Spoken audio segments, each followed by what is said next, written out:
My name is Kate Finn. I am the lead trainer for ELB.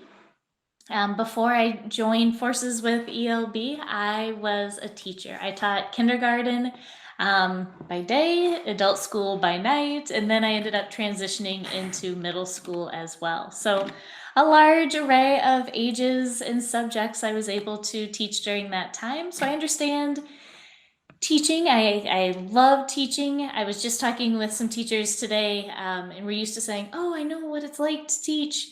Can't really say that nowadays because all of you educators have gone through so much lately in such a short amount of time.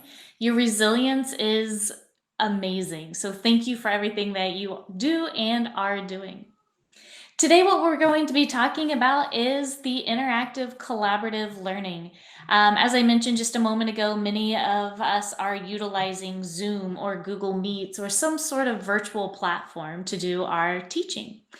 It can get a little boring for both the teacher and for the students when the teacher's the only one presenting. The students really miss that interaction, not only with their peers, but with their teachers as well. So today I'm going to try to provide you some resources, some tips and tricks, and just different ways that you can make your sessions a little bit more interactive. Now that being said, again, if you want to take yourself off mute and chat and discuss some things as we go through, I absolutely encourage you to do that. As we start, I want to remind all of you educators out there that you are not alone. I know many times it feels like we are alone as you're learning how to operate Zoom, how to control the mute button for all the classmates and all the students, how to do all of that. And it is very frustrating, but I want to make sure that you feel supported, not only by ELB, but from other teachers around you. As you go through and start to figure these things out, you will come across some amazing tips and tricks from other people. One of my favorite ones that I just came across last week was how to split your screen. When we're working with students, many times we're like, okay, what I need you to do is I want you to look at this website, which means you have to minimize my Zoom, but maximize this one. Now come back to Zoom. And it gets super frustrating for the students. It probably gets super frustrating for the parents who are sitting right there and working with you and their student as well. So one of the tips and tricks I discovered, and you may have probably already seen this, but I wanted to be sure to highlight it with everybody, is the ability to split the screen quickly and easily. If your student is using a Chromebook, what they can do from their keypad is they can select Alt, and while they're holding down the Alt key, they can select the left bracket icon. When they hold those two down at the same time, they will see their window shift to the left side. If they hold down the right bracket, they'll shift to the right side. If you're using a Windows keyboard or a PC, what you can do is you can hold down the Windows icon and you can use the left or right arrow, and it'll do the same thing. So what I encourage you to do right now is here, I'm just going to click on the gray part just to make sure I'm on this screen. So I'm going to click on the gray part up above my web browser here.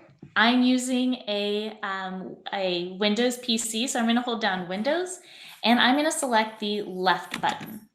When I do that, I'm actually using two monitors, but here you can see my Prowise Presenter screen as well as what was on my secondary monitor, which is now on this side.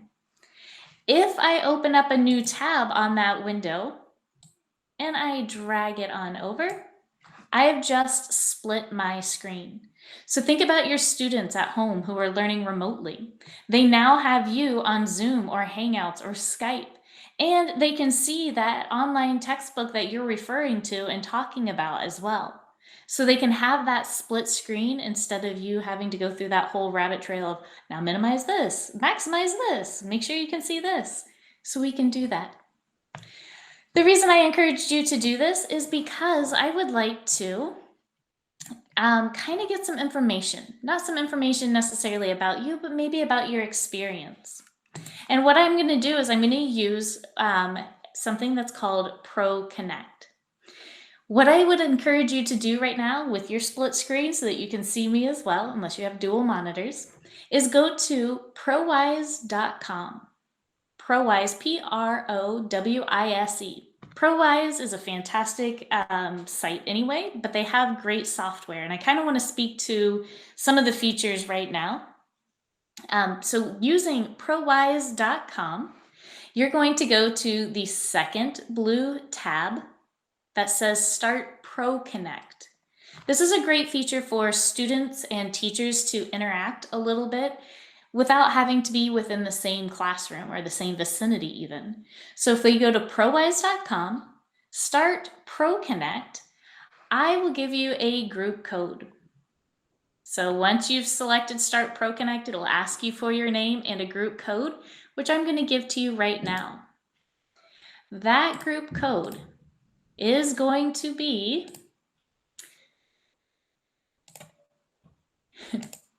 let's see if I can do this. There we go.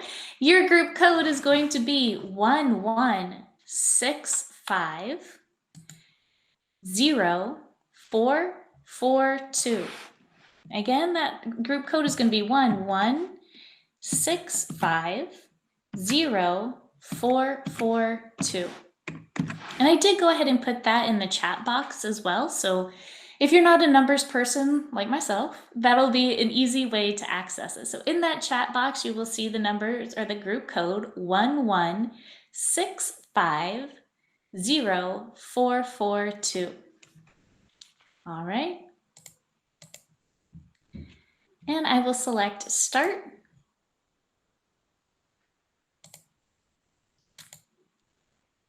All right.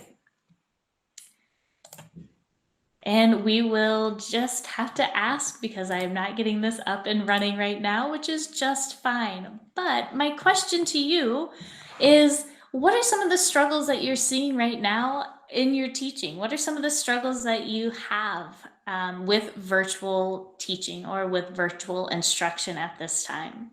Feel free to either take yourself off mute or use that chat box and kind of share with us, what are some of those struggles that we're seeing?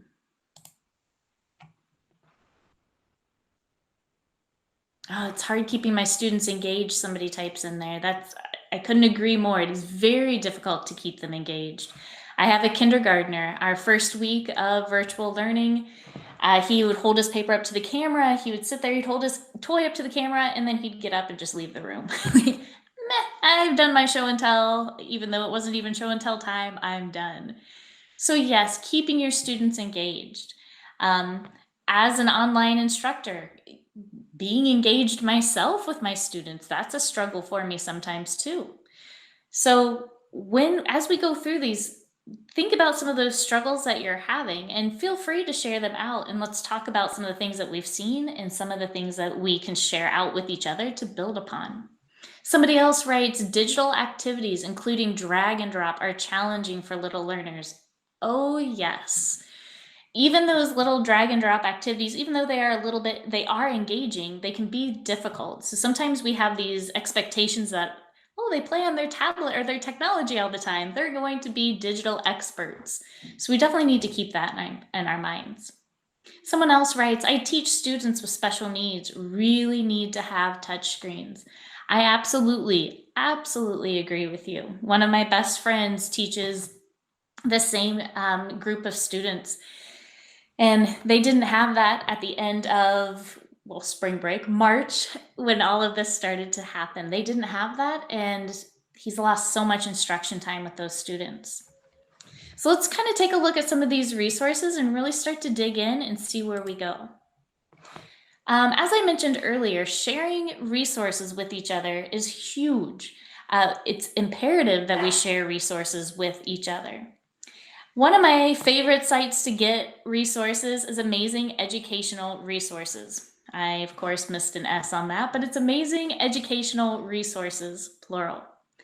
On their site, you can go online, you can simply Google them. I apologize, one of the perks of working at home and having an animal is sometimes they will talk in the background. I apologize.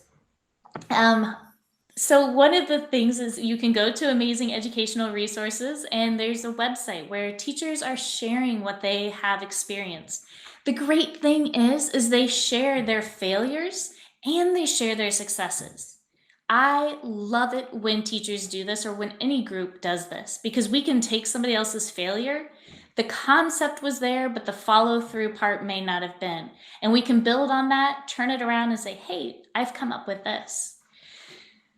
This one just recently popped up, and it was, the teacher was saying, I don't have my document camera at home. I need a document camera that I can hold underneath so my students can see what I'm doing, because when I have my whiteboard right here, turning around and doing this just isn't feasible for me.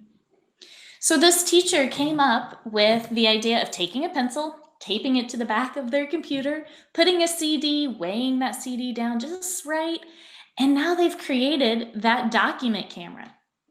The fantastic part about this is they posted it, and then other teachers from around the world are commenting like, oh, you're a lifesaver. This is fantastic. I tried this the other day. It worked. All kinds of fantastic feedback from that. So another one is language arts. I loved doing book studies. I loved when my students would dress up as the character and present their book to the class. Snap camera. It's a filter that you can put on your computer. It's completely free, but you can utilize it with Google Meets, Skype. You can use it with Meets and Teams, and all other Zoom types of platforms, where it applies those Snapchat type of filters right into your video conferencing. So now when they're presenting and doing their book study or book review, they can find the filter that looks like their character.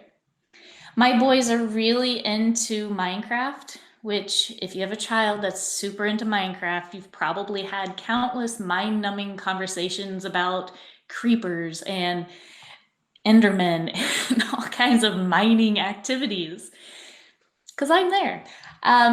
However, I showed this to my fourth grader, and he thought it was the coolest thing. He used it. He was continuing to utilize that snap camera filter and talk about all these things that he's building in Minecraft. Then he turns around and gets on a conference call with his friends and is showing them this, and it took off like wildfire within their fourth grade classroom.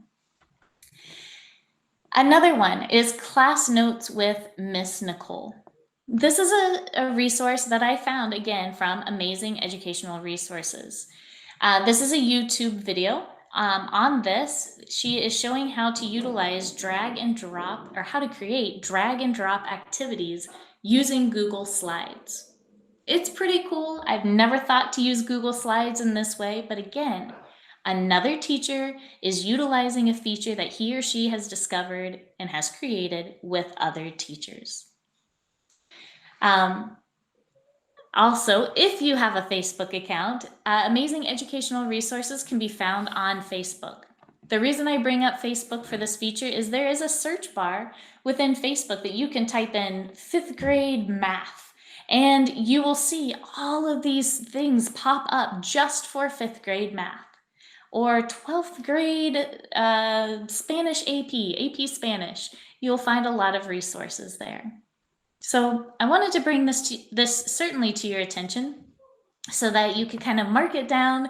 Maybe you want to share some more activities on their page or on their Facebook page even, and glean a lot from other teachers. So again, I know it feels like we're alone in this, but you are not alone. We want to create that sense of community within our teachers. One of the pieces of software that I absolutely love is called Prowise Presenter. One of the many reasons I absolutely love it is it's 100% free.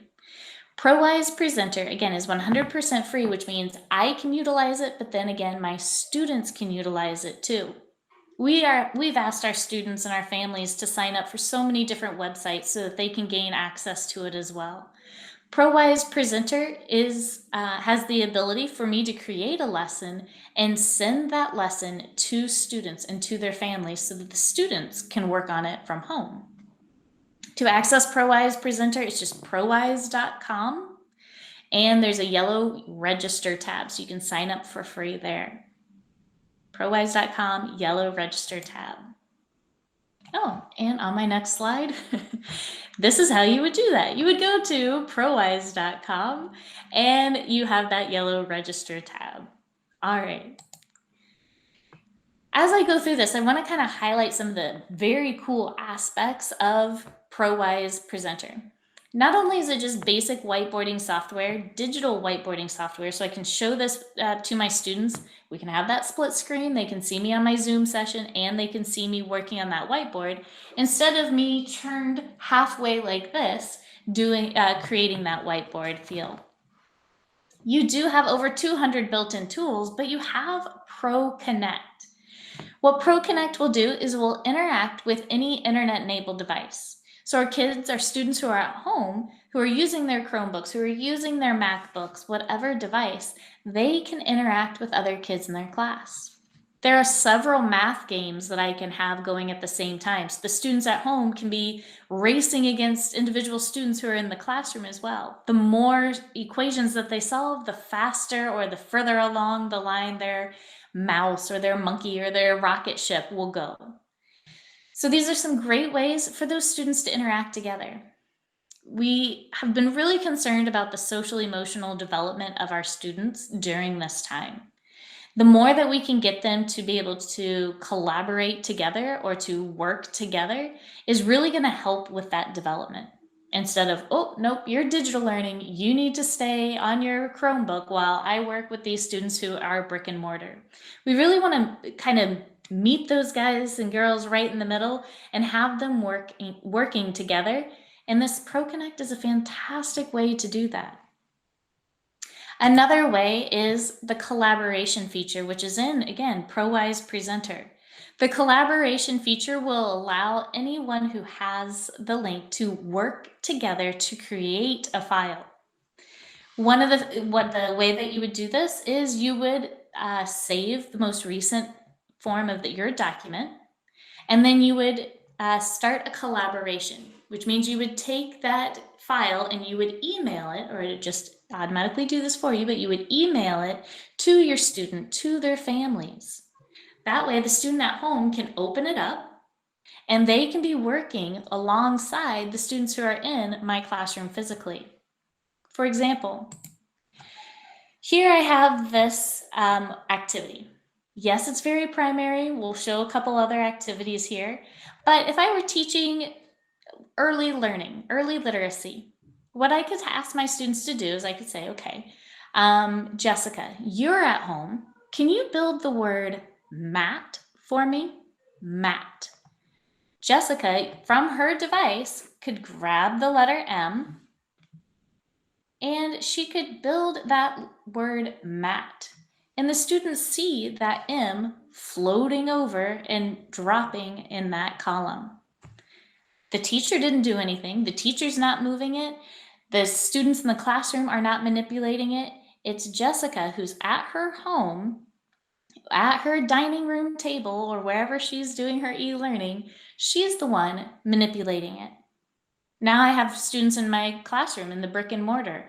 I can say, okay, who can come up to the panel, or who can, from their device, match the image that goes with the word mat.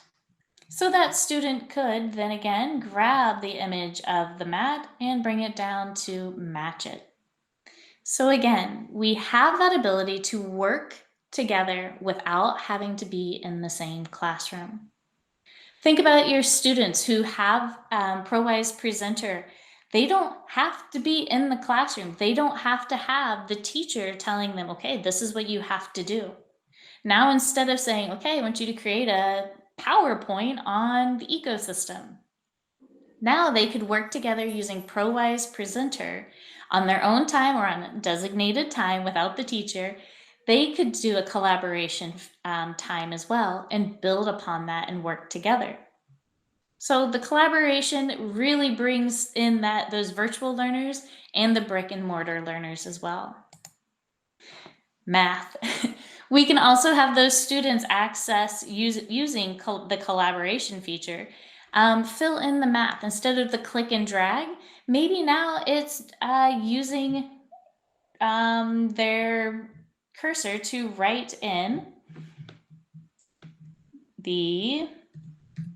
here on my secondary device, acting like the student from home. And now I see Kate has, or Jessica, whoever's at home, has taken 4 times 10 and has written in 40 right here on the top part of the first multiplication array. So we see that right there. So again, it doesn't have to be used for primary. It can be used for secondary. It can be used for all grade levels. They can either click and drag, which if they don't have a touch screen can sometimes be difficult. I absolutely agree with that. They can use the feature where they can use text. They can use a pencil feature, and they can draw on that as well. So as they go through and they can draw. As we go through, we also have the ability to create a paperless type of quiz. ProQuiz, part of the software. I don't have to go to a secondary software. I don't have to tell my families, okay, what you need to do is go to this website to access this information, then go to this other website to get the rest of the information to bring it together to complete the activity on this third device or this third website. Everything I'm showing you is all on one platform, all on the same software platform. I don't have to go scattering everywhere. So ProQuiz, quick and easy. I can send an assessment out to my students. It will grade it for me, and I can review their answers when I need to. We can select playing the quiz. What ProQuiz will allow me to do is allow me to attach images. So I can click on an image, and it brings that image larger. Now this question is how many bones are there in the body? So of course, naturally, I put the skeletal system, but you know you're gonna have those students sitting there counting 1, 2, 3, 4, and trying to count those bones in the body as well. But we can easily and quickly do an assessment with my students. It doesn't have to be a graded assessment. It can just be, what are you having for lunch today? Any type of information to get back from the students, something where they feel like they are providing you with information. They are interacting with you directly without having 25 of your students not on mute trying to talk all at the same time. All right. Flipped classroom just a few years ago was a really big deal. It still is a really big deal, especially when you're thinking of, okay, I can't meet with every student, or the way I have my classroom set up just isn't working for me. I can create a lesson or an activity within Prowise Presenter. I can share that lesson and that activity with my students. They open it up in their presenter account and they can go through that lesson activity. Now, when we come back together for our Zoom session, we are doing our lab time together, or the teacher is going to build upon what the students just learned. For example, here they're going to learn about how a bill becomes a law. They can click on the Capitol building and it will take them to a Google form. I can still use Google Forms. I can still utilize those things that I love and know. My students know them as well. I can use Google Form as a pre-assessment. Students can go back to Presenter here and continue on after they've submitted their pre-assessment quiz.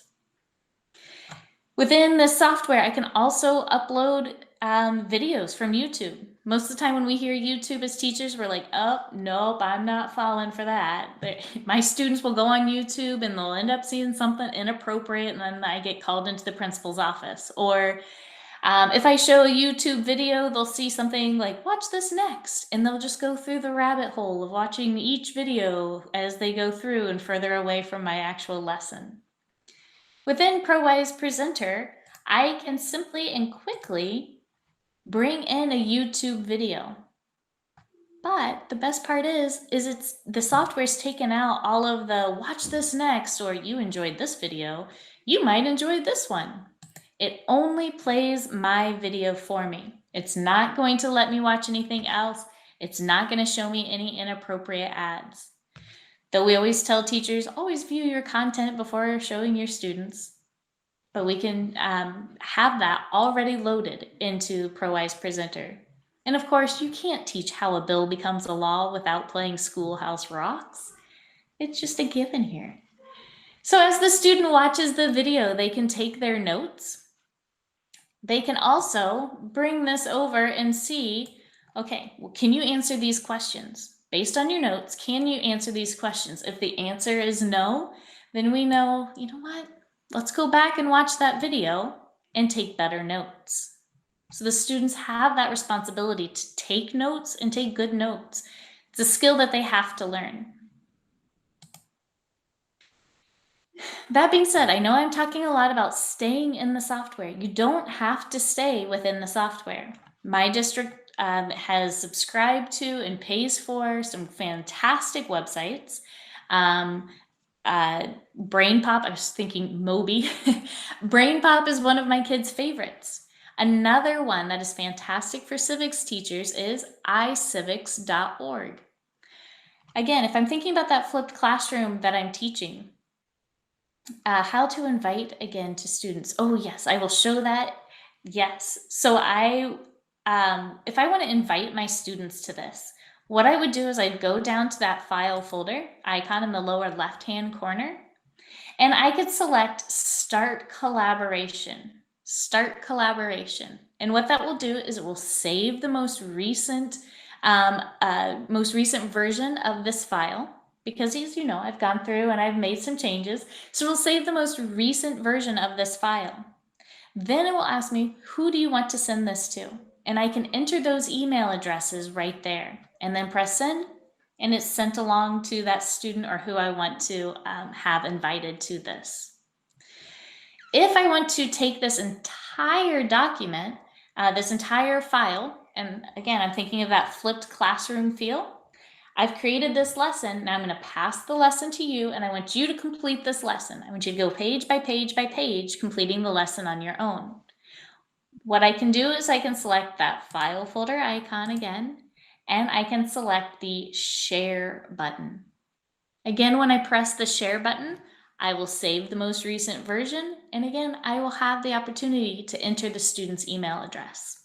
So both work the exact same way, just depends on how you want to utilize it. Again, Collaborate will allow students to interact on that same file together.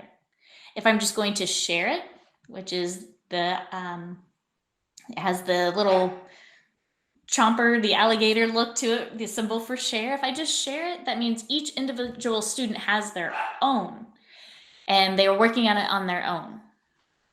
So Collaborate, working together, share, they're working on it on their own.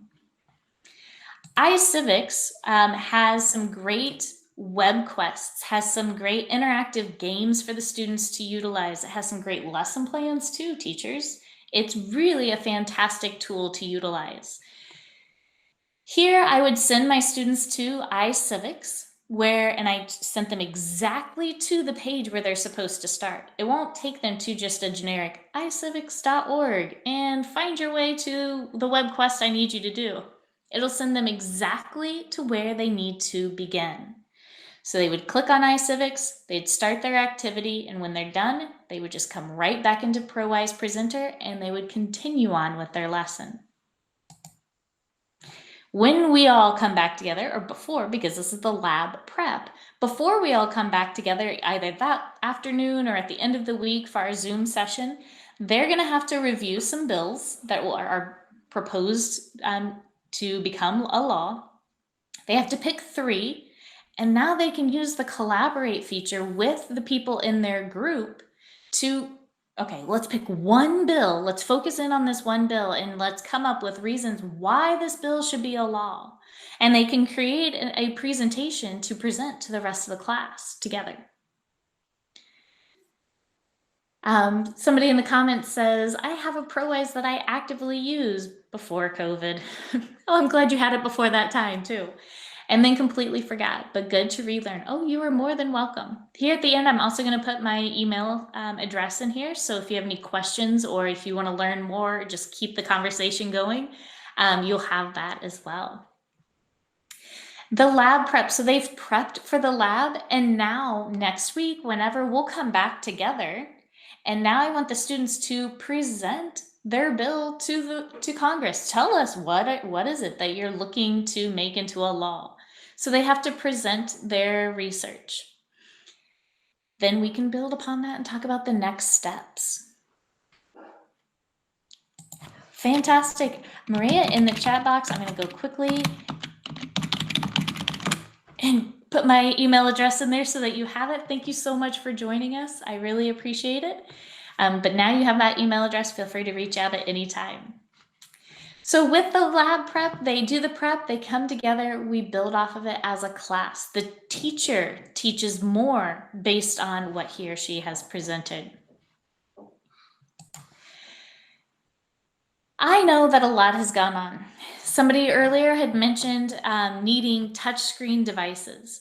We have budgeted for touchscreen devices for our schools, and then things have happened. We've had to put that budget towards PPE products. We've had to put that budget towards other things that we were not expecting to ever have to buy.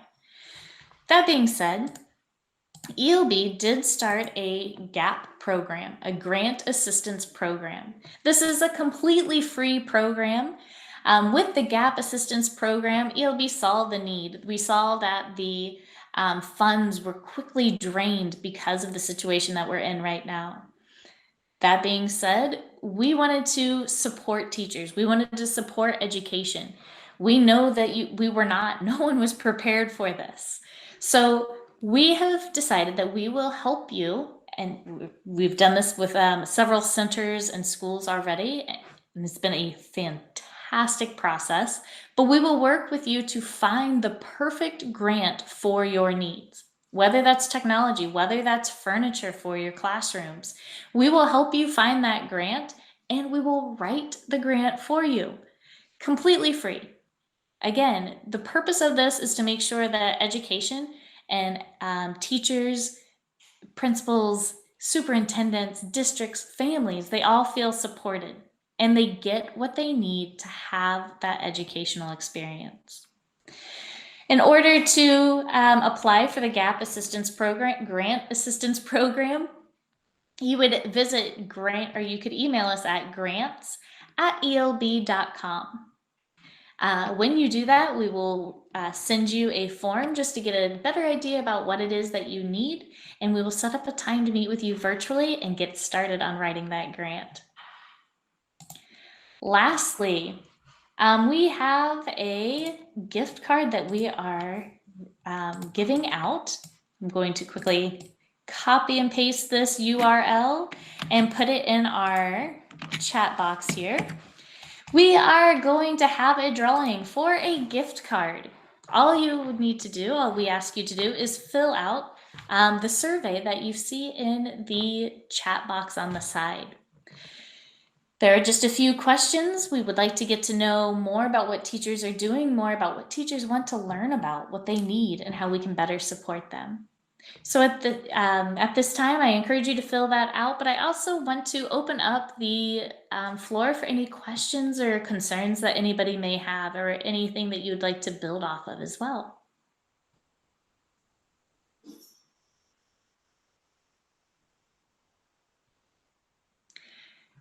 Please do keep in mind that we do have a few other webinars coming up. Of course, today's webinar is the Interactive Collaborative Learning, but on the 21st, we will have an exemplary educator. Very excited to have her. Camille, she is in the Redlands Unified School District. She has amazing ideas. She will be here to share some of her tips and tricks, but ways to engage those learners. Very excited, very honored to have her on the 21st.